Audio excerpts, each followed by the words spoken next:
¿Hirvió el agua? Ya hirvió, acá está el azúcar. Ah, no, yo azúcar no. Estoy cuidando la línea. Cuidado. Discúlpame. No dije nada. No, estoy intentando comer más saludable, así que estoy sacando el azúcar de mi vida. Ay, no, yo sí necesito un poco de dulce. Siempre.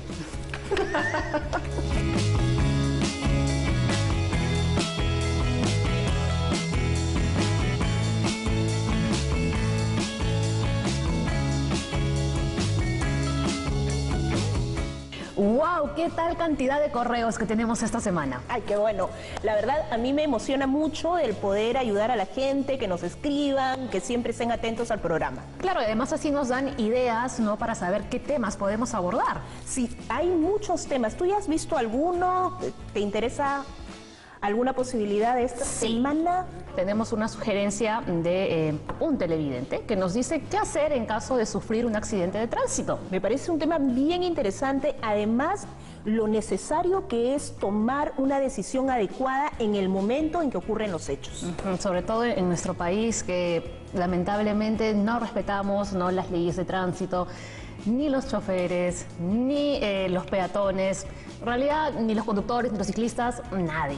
Sí, y la verdad también a veces por los nervios, por no saber qué hacer, podemos irnos y eso se entiende inmediatamente como fuga. Entonces hay que tomar buenas decisiones. ¿Me ayudas a investigar un poco más sobre esto? Claro que sí. Vamos a ver entonces.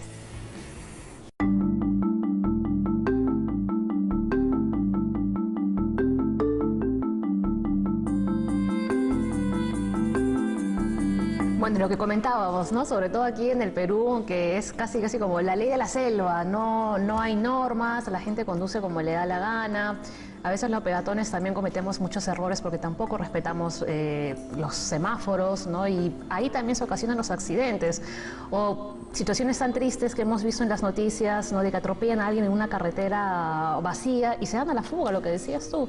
Sí, es importante esto y además la mortalidad por accidentes de tránsito es bastante alta. Si bien es cierto, entiendo que en el 2020 disminuyeron obviamente porque la circulación ha sido menor debido al estado de emergencia.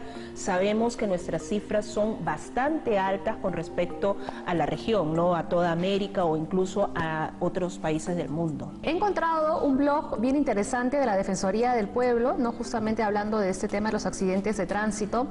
Por ejemplo, tenemos qué es el SOAT, cuáles son los deberes de los peatones, el orden del transporte para para el ejercicio de derechos, cómo reforzar la seguridad vial en el país, entre otros temas que de verdad es recomendable para todos nuestros televidentes que puedan visitar este blog de la Defensoría del Pueblo. Sí, importante eso, importante ver, por ejemplo, el análisis de salud que hace el Ministerio de Salud precisamente cuando señala las causas de mortalidad que son accidentes de tránsito y además que son originados por ingerir bebidas alcohólicas en muchos casos. Entonces es un tema que hay que mirarlo desde distintas aristas. Aquí tenemos diferentes sugerencias para buscar algún especialista. Lo podemos hacer en el Ministerio de Transportes y Comunicaciones, un especialista en Derecho Penal o también un especialista en accidentes de tránsito. ¿Por cuál te estás inclinando? Todavía no lo sé, por eso quiero que me ayudes. Perfecto, ¿lo vemos en internet? Vamos a buscarlo. A ver.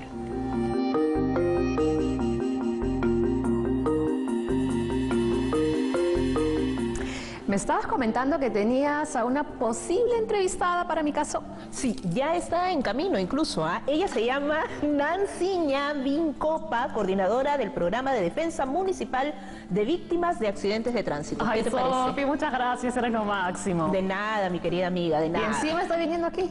Claro, tú sabes, el servicio completo. Perfecto, listo. Como siempre, muy claro todo. Nos vemos, Paola. Listo, nos vemos. Chao.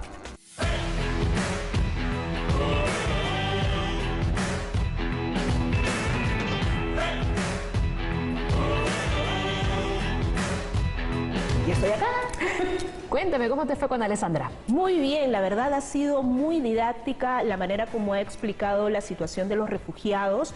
Incluso nos ha dado un número telefónico de ACNUR y las personas extranjeras que estén interesadas en tener más información sobre la situación de refugiados pueden llamar al 0800-719-29. Ese número, entonces, para los ciudadanos extranjeros que están en nuestro país. Qué bueno, Sofi, que hayas tocado ese tema, de verdad. Bueno, yo ya elegí el tercer caso. A ver qué te parece. Apropiación ilícita. Qué interesante. ¿Y por dónde lo quieres abordar? Bueno, estaba leyendo y hay que tener bien en cuenta la diferencia de apropiación ilícita de otros casos que pueden configurarse como estafa o robo. Claro, eso es necesario marcar las diferencias, seguramente también para ver la sanción o la pena por este delito, ¿no? ¿Te parece si yo hago este caso? Me parece perfecto, ¿ah? De hecho, ya tengo hasta mi entrevistado. Es Luis Espino, especialista en Derecho Penal. ¿Qué te parece? Muy bien, muy bien. Entonces, creo que con esto ya cerramos nuestros 3 temas para el día. Y Luis, muy amable, aceptó la entrevista vía Zoom, así que me voy a la sala de reuniones para conversar con él sobre esto, ¿no? Muy bien, entonces, adelante.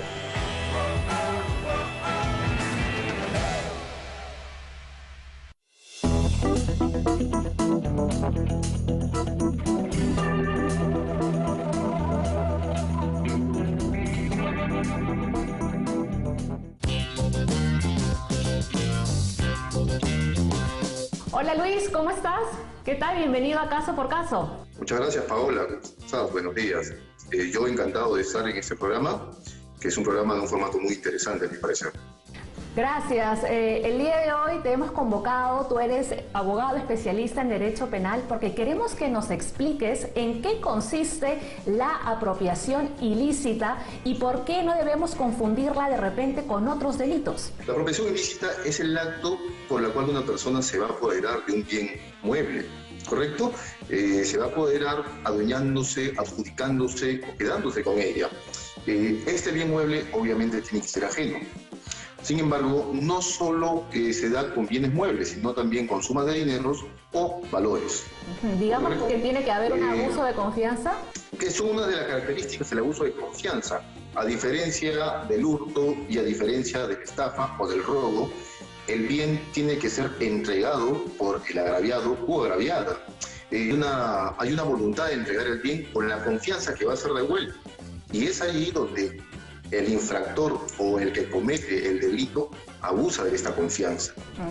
Entonces, por poner un ejemplo, una persona que alquila un inmueble y digamos este inquilino no quiere salir, ¿esto no calificaría como apropiación indebida? Correcto, no sería una apropiación ilícita o indebida, ya que no se está quedando con el bien mueble. Ajá. Si bien es cierto, la propiedad, la casa, el terreno, el departamento es un bien inmueble. Y una de las características para que se configure el delito de apropiación ilícita tiene que recaer sobre un bien mueble. ¿Qué se puede entender como bien mueble? Es todo aquello que se puede transportar de un lugar a otro. Explícanos un poco más detalladamente qué dice nuestro Código Penal en el artículo 190. Bueno, el Código Penal en el artículo 190, que está regulado la apropiación ilícita, apropia indebidamente de un bien mueble, suma de dinero o valor, será reprimido con pena privativa de libertad no menor de 2 años ni mayor de 4. Por más confianza que puedas tener en una persona, siempre realizar un documento. No interesa qué tipo de documento, que el contenido sea que está reconociendo a esta persona que recibe el bien y que lo va a devolver en un tiempo determinado.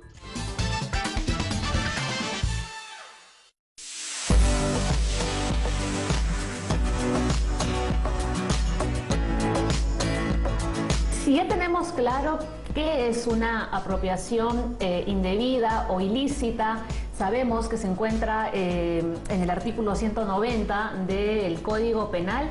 ¿Cómo la probamos si nos encontramos en un caso de estos? Bueno, Paola, inicialmente se tiene que probar la existencia del bien. Si es un bien que tú lo has adquirido, pues tendrías que demostrar un comprobante de pago. Si es un bien que tú lo has fabricado, tendrías que mostrar la existencia con tal vez fotografías o compra de los materiales. Inicialmente se demuestra la existencia del bien. Posteriormente tendrías que demostrar la entrega del bien. Puede ser con un contrato de depósito, puede ser con un acuerdo o simplemente puede ser con una nota de recibido, con un cargo, llámese cargo, ¿correcto? Hasta ahí solo se demuestra la existencia del bien mueble. Hasta ahí no existe ningún delito. El delito existe cuando solicitas la devolución de lo que te pertenece y el actor que se apropió del bien mueble se rehúsa a la devolución en un plazo determinado. ¿Cómo se demuestra este último? Este último se demuestra con una carta notarial, para que deje precedente que hubo la comunicación y una comunicación formal. Pero la ley no especifica que sea una carta notarial, simplemente especifica la comunicación. Puede ser, bajo ese contexto, podría ser mediante un WhatsApp, una llamada telefónica, un mensaje de texto, siempre y cuando puedas demostrarlo. Ahora, ¿qué sucede si esta comunicación no ha sido escrita, sino que solo ha sido verbal? Bueno, si la comunicación solo ha sido verbal, basta con que el denunciado acepte que hubo la comunicación para que se pueda probar. Claro, pero si el denunciado no lo hace, ahí estamos en completa desventaja. Para ello, posteriormente deberías enviar una carta notarial. Una vez que envías la carta notarial y se vence el plazo que le has otorgado para la devolución del bien mueble, tú ya puedes denunciar el hecho. ¿Dónde debemos denunciar? Podemos denunciar en la Fiscalía o en la Comisaría. El titular de la representación penal es el fiscal. Hay que tener en cuenta de que la policía es herramienta de investigación de la Fiscalía. Vale decir que cualquiera de los dos canales son idóneos para hacer una denuncia. ¿Y cuánto tiempo puede durar este proceso? En teoría debería durar una investigación hasta 60 días. Estamos hablando de la etapa fiscal y o policial. Pero debemos entender que estamos en tiempos difíciles, como tiempo de pandemia, y se complican todos los actos procesales. Y aproximadamente estaría demorando un 50% más, estamos hablando de hasta 90 días. Posterior a eso, el fiscal calificará si existe o no un delito y procederá a denunciar ante el Poder Judicial. Por eso es recomendable, ¿no?, que todos nuestros bienes deben estar registrados en la SUNARP. No necesariamente, porque no todos los bienes muebles pueden estar registrados en SUNARP. Cuando hablamos de bienes muebles registrados en SUNARP, estamos hablando de embarcaciones, vehículos automotor, yates, entre otros. Pero un televisor yo no puedo registrarlo en SUNARP. Claro, o dinero, ¿no? Correcto, entonces no cabe esa posibilidad, ¿no?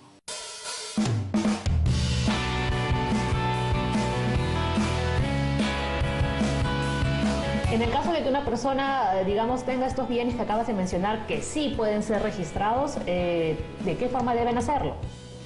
Bueno, si bien es cierto, para adquirir un vehículo automotor, llamémoslo auto, es un requisito indispensable realizar una transferencia vehicular. La transferencia vehicular, si bien es cierto, determina quién es el dueño, quién es el titular a nivel nacional. Recordemos que el registro público tiene una función de publicidad. Sin embargo, el delito de apropiación ilícita es necesario que el que comete el delito posea el bien materialmente. ¿De qué nos sirve que el delincuente, mediante SUNARP, realice una apropiación ilícita del título, si es que el vehículo lo sigo teniendo yo en mi poder? ¿Ya? ¿Correcto? Por eso es que el requisito indispensable para que se cometa el delito de apropiación ilícita es poseer el bien materialmente. Te comentaba lo de la SUNARP, ¿no? Porque veo aquí que hay una llamada alerta registral. La alerta registral justamente es para, como dice el nombre, alertar al titular que están realizando un trámite sobre su bien. ¿Con qué intención? Puede ser con una intención de apropiarse del bien. Pero sin embargo, la naturaleza de ese delito son otros tipos. Como por ejemplo, si yo quiero apropiarme en SUNAT de casa, estaría cometiendo el delito de estafa. Ya. Estaría introduciendo documentos falsos. Por ello, no se ajusta a lo que es una apropiación ilícita que está tipificado en el artículo 190. Por favor, danos algunos consejos finales.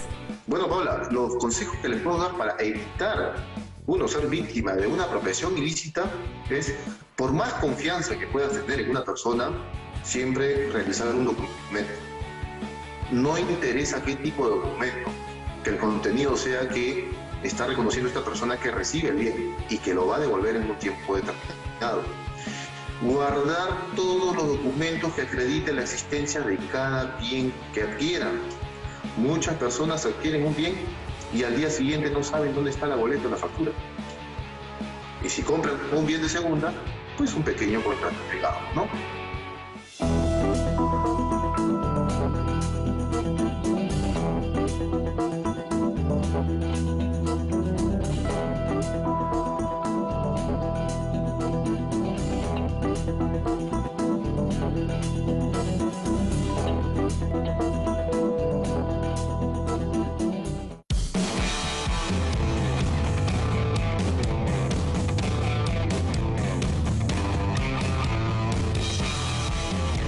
Muy bien, Sofi. Con esta entrevista entonces finalizamos los 3 casos del día. Hemos tenido un programa muy fructífero y creo que con mucha orientación para nuestros televidentes. Hoy hemos aprendido un poco más sobre la apropiación ilícita, que es cuando una persona se apropia, se adjudica o se apodera de un bien ajeno. Nuestro entrevistado nos acaba de decir en qué casos procede una denuncia por apropiación indebida y a dónde debemos acudir. También abordamos la situación de los refugiados en nuestro país. Hablamos para eso con la representante de la Agencia de Naciones Unidas para Refugiados. Importante que actualicen de manera periódica sus datos para obtener esta calidad migratoria. Y además vimos qué hacer en caso de un accidente de tránsito. Aquí hay que diferenciar, ojo, entre un accidente de tránsito con daños en bienes y un accidente de tránsito con lesiones personales. Y ya saben, nos pueden escribir a nuestro correo casoporcaso@irtp.gov.pe. Muchísimas gracias por habernos acompañado. Con nosotras será hasta la próxima. Nos vemos. Chao.